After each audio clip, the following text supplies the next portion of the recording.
acontece? Depois que o administrador ele tem todas essas informações, se publica um edital com os credores. E a partir daí vai se decorrer 15 dias na teoria, que na prática ele é um pouco maior, que a gente chama de fase administrativa. O que é essa fase administrativa? É assim, os credores, tomando ciência da falência, eles podem primeiro vir se habilitar diante, e daí isso ocorre tudo diante do administrador judicial. É uma fase administrativa, como já disse. Não é judicial, não é dentro do processo. O juiz nem sabe do que está acontecendo neste momento. E daí os credores vêm e dizem, administrador, você colocou ali no edital que o meu crédito era 10 mil reais, mas na verdade é 20. Ou eu não estou constando nessa lista inicial, eu sou credor, eu quero me habilitar e tal. Então, tudo é feito perante o administrador judicial, esse momento. Quando, até 2005, antes da publicação da Lei 11.101, essa fase da habilitação era totalmente judicial. Então, como é que fazia? Os credores, eles vinham e tinham que se habilitar, era um direito disponível. Se eles não se habilitassem, viessem, pedissem a habilitação, o que acabava acontecendo? Eles ficavam de fora. E eles não poderiam ser incluídos pelo síndico, né? O síndico, que é o atual administrador judicial, mudou o nome, mas é a mesma figura. Eles não poderiam ser incluídos de ofício pelo síndico, era só se a parte voluntariamente viesse e pedisse a sua habilitação no processo. Hoje não, hoje o síndico, o administrador judicial, ele inclui quem ele vê que é credor, não precisa que a parte venha especificamente. Claro, o administrador judicial, ele pode pôr na lista provisória aqueles credores que têm ações em tramitação, mas ele não pode incluir no quadro de credores finais aqueles que não tenham o seu título constituído ainda. Essas pessoas podem pedir uma reserva de valores e tal, mas elas não podem ser incluídas até que elas tenham efetivamente o título, porque tem que saber qual é o valor. E nessa fase administrativa pode haver mediação? Pode, e eu acho que essa é a fase melhor de se fazer uma mediação. Porque, principalmente nas falências complexas, existe uma briga, uma litigiosidade muito grande com relação a quem são os credores e quanto os credores têm a receber. Por exemplo, eu tenho um consórcio lá tramitando na minha vara, que tem 45 mil credores. E todos não vou dizer que é exagero, mas assim, uma grande maioria não concorda com o valor que o administrador judicial apresentou dentro do processo.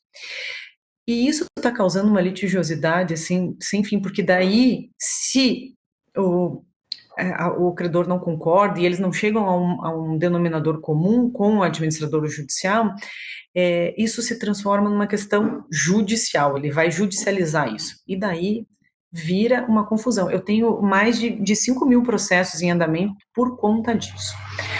E a gente está tentando viabilizar realmente essa questão da mediação, porque eu penso que nesse caso é um caso muito importante para tentar estabelecer, porque os credores são muito parecidos, e eu acho que a análise é bem interessante que pode ser feita dentro da mediação. Mas, enfim, fora, né, voltando aqui, pegando o gancho do que a gente estava falando, nessa fase administrativa, então o credor vai lá e vai concordar ou discordar do administrador judicial, enfim, e o administrador vai apresentar ao juiz uma segunda lista, e daí com toda a fundamentação de por que aqueles credores estão na lista e quais as decisões que ele chegou em relação a eventuais divergências que tenham sido apresentadas pelos credores, e vai se publicar um novo edital. Então, assim, edital em cima de edital dentro da falência, que é o famoso edital do artigo 7º, parágrafo 2º. Esse edital abre, aí sim a coisa se torna judicializada. Porque se o credor credor ou devedor, discordarem dos valores e dos créditos apresentados pelo administrador judicial, tudo que vai acontecer vai se dar de uma forma que é judicial. Então, ele tem que entrar com uma impugnação de crédito ou uma habilitação de crédito. Se eventualmente ele não está nesse edital do artigo 7º, parágrafo 2º, ele se habilita, ou se ele não concorda com os valores ali, ele vai fazer uma impugnação de crédito. E isso daí tem toda uma tramitação ali prevista a partir do artigo 10º da lei, 9º, 10º, e o juiz, no final, vai proferir uma sentença, então, concordando ou discordando do que ele faz. Terminada essa fase, se publica, então, o último edital. Então, veja, são 3 editais dos credores. Que esse último edital, que é o edital que o juiz homologa, né, todo esse quadro de credores, trazendo já todas as decisões de impugnação, habilitação, enfim, todas essas questões, aí torna aquilo fixo, né? E daí, a partir daí, não pode nunca mais se habilitar? Pode, mas daí não é mais através de habilitação ou impugnação, é através de uma ação ordinária mesmo, que tramita daí na vara de falência, mas não é através de habilitação ou impugnação, que esse é um incidente um pouco mais simples. Bom, então aí a gente tratou da questão de descobrir quem são os credores. E daí, por outro lado, ao mesmo tempo, então são coisas que acontecem concomitantemente, a gente tem a fase de arrecadação, avaliação e liquidação dos bens. Então, o que é a arrecadação? É descobrir o que você tem. E como é que se descobre o que você tem? De algumas formas também. Primeiro, se vai na sede da empresa e arrecada tudo que está lá. Então, o próprio bem, mas às vezes o bem é alugado, então o lugar onde ela está localizada não pode ser arrecadado. Mas pode se arrecadar os bens móveis, né? Mesa, cadeira, computador, enfim, máquinas, tudo que está lá dentro, né? Pode ser arrecadado. Pode não, deve ser arrecadado. E todos os outros bens que ela tenha efetivamente. Então, dinheiro depositado em conta, participação em outras sociedades, imóveis, sei lá, aplicações, enfim, qualquer coisa que possa ser considerado como seu próprio patrimônio. Até, assim, as marcas, né? Então, se a empresa produz alguma coisa, você pode arrecadar a marca, que ela tem um valor comercial, ela pode ser vendida. Mas, doutora, dá para vender a empresa funcionando? Dá. Isso é um jeito que a gente pode deixá-la funcionando por um determinado tempo e vendê-la rapidamente para vender o negócio. Em vez de vender as coisas separadamente, você vende aquilo, né? Tudo, de uma forma só. O que, às vezes, é bem interessante e vale mais dinheiro. Então, isso tem que ser feito uma análise pelo administrador judicial e trazido ao juízo, né, e com a anuência do Ministério Público, enfim, dos credores, isso pode ser feito dessa forma. Qual que é outra forma de se saber o que são os bens, né? É oficiado a todos os registros de imóveis, né, pelo menos da sede da empresa. Hoje existe aquele Cadastro Nacional de Indisponibilidade de Bens, feito pelo CNJ, que isso também faz com que a gente possa localizar bens que não estão dentro, né, por exemplo, aqui de Curitiba. Aqui em Curitiba a gente tem uma competência um pouco diferenciada, a vara de falências e recuperação judicial, porque são 2 varas, primeira e segunda, ela tem uma competência regional, ou seja, toda a região metropolitana de Curitiba, ela é incluída. Então, quando uma empresa, por exemplo, localizada em Colombo, se expede ofícios, então, para Colombo e também para todos os cartórios e registros de imóveis da região metropolitana e de Curitiba, né, para tentar fazer essa localização. Mas com o CENIB, que é esse Cadastro Nacional de Indisponibilidade, você acaba localizando coisas que às vezes estão em outros estados, outras comarcas, às vezes tem uma fazenda, tem alguma coisa que a gente não sabe, né.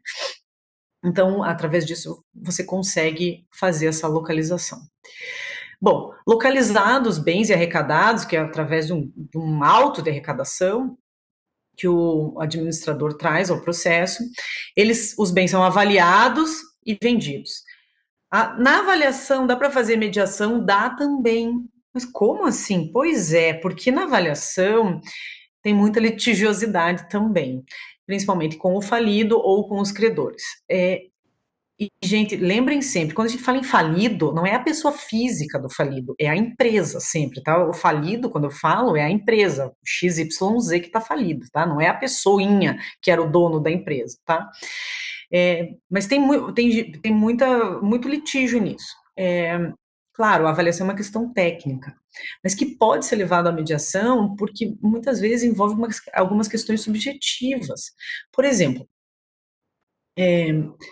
nesse consórcio que tramita lá na primeira vara, nós temos uma carteira de recebíveis. Tá, mas como que você avalia uma carteira de recebíveis? Pois é. Você tem uma forma de avaliação, mas ela é uma forma de avaliação diferenciada, e isso pode trazer muita complexidade, muita litigiosidade. Então, que às vezes uma mediação pode funcionar para fazer com que se chegue a um valor, um denominador comum e que se possa fazer a venda rápida. Pode fazer venda antecipada? Pode e deve, principalmente de bens móveis. E assim, computador, por exemplo, né? Computador é uma coisa que se não funciona 2 meses, ele pode ser jogado praticamente no lixo, né? Então, quando a gente arrecada bens móveis, o que a gente faz é fazer uma venda rápida disso para evitar a deterioração dos bens e que eles possam efetivamente ser vendidos com o máximo valor possível, porque essa que é a questão, né? Quanto mais tempo você demora, e um carro, um caminhão, eu já peguei barco, já peguei até helicóptero. Se você não vende rápido, a chance de aquilo virar uma sucata é muito grande, porque a gente já vendeu carro que tinha árvore que tinha nascido dentro. Então, essa rapidez, ela é muito importante e que, assim, a ausência de litigiosidade dentro do processo permite com que o processo tenha um andamento mais célere e que possa, enfim, a gente possa arrecadar o máximo possível, né, para que se possa pagar o maior número de credores, mais e maior número de credores possíveis, né? Bom, depois que se avalia, então, o bem, e nesse caso pode haver uma mediação, você determina a venda dos bens. E como é que se faz a venda dos bens dentro da falência? A venda se faz através de leilão público, através de propostas, que apresentam envelopes, né? Ou através de alguma outra forma que se delibere pelos credores em assembleia. Então, os credores podem se reunir, a maioria decide isso, como que se vai vender determinado bem, ou a forma de venda, enfim. Na vara, na prática, o jeito mais utilizado é o leilão, porque eu entendo que é a forma mais transparente e pública possível. Então, você pode trazer maior número de interessados, porque através do leilão você tem propagandas, você tem uma grande número de pessoas toma conhecimento daquele leilão e ela pode ir lá e participar. E isso pode fazer com que o valor da venda seja modificado. Então, essa questão da venda do bem, ela pode ser feita dessas várias formas e isso vai determinar, enfim, o final dessa fase da liquidação dos bens, que é quando você consegue finalizar todo a venda do patrimônio da falida, né? E pode, enfim, então, passar para a nova fase, que seria a fase do pagamento dos credores, porque daí aqui você já sabe quem são os credores, você já transformou todo o patrimônio em dinheiro, né? Então você pode iniciar então o pagamento dos credores.